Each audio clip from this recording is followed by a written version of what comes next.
দেশের গণতন্ত্রকে প্রাতিষ্ঠানিক রূপ দিতে নির্বাচনের বিকল্প নেই, তবে অন্তর্বর্তী সরকারের পক্ষে সে নির্বাচন আয়োজন সম্ভব কিনা এমন প্রশ্ন তুলেছেন তারেক রহমান।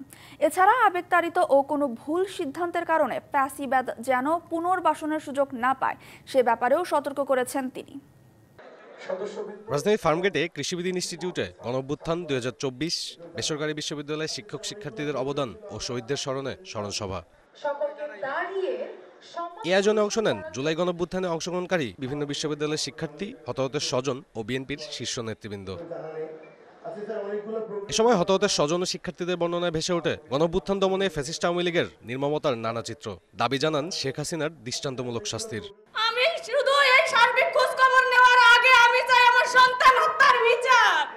অনুষ্ঠানে বিএনপি মহাসচিব দেশের সংকটময় মুহূর্তে সবাইকে দায়িত্বশীল থাকার আহ্বান জানান। সংগ্রাম শেষ হয়নি,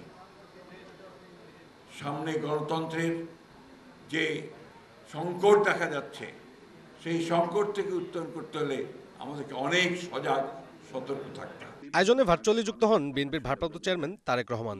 অন্তর্বর্তী সরকারের পক্ষে সুষ্ঠু নির্বাচন আয়োজন সম্ভব কিনা এমন প্রশ্ন তোলেন তিনি। অন্তর্বর্তীকালীন সরকারের পক্ষে পৌর নির্বাচন অনুষ্ঠান সম্ভব কিনা কোন কোন মহল থেকে এমন ধরনের প্রশ্ন উপস্থাপন বিচ্ছিন্ন বক্তব্য হিসেবে বোধহয় দেখার আজ কোনো সুযোগ নেই। রাষ্ট্রীয় ক্ষমতা, রাষ্ট্রের অপব্যবহার কিংবা প্রশাসনিক কৌশলের পরিবর্তে কারো রাজনৈতিক অভিলাষ পূরণের প্রধান মাধ্যম হওয়া দরকার জনগণের রায়, জনগণের আস্থা এবং বিশ্বাস। বর্তমান পরিস্থিতিতে আবেগতাড়িত ভুল সিদ্ধান্তের কারণে ফ্যাসিস্টরা যেন পুনর্বাসিত না হয় তা নিয়ে সতর্কও করেন তারেক রহমান।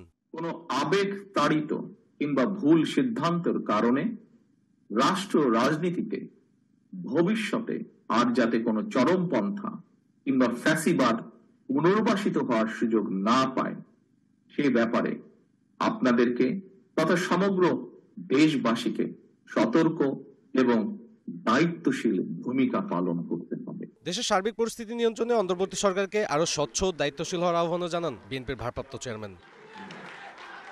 সাব্বির রোজ, ডিবিসি নিউজ, ঢাকা।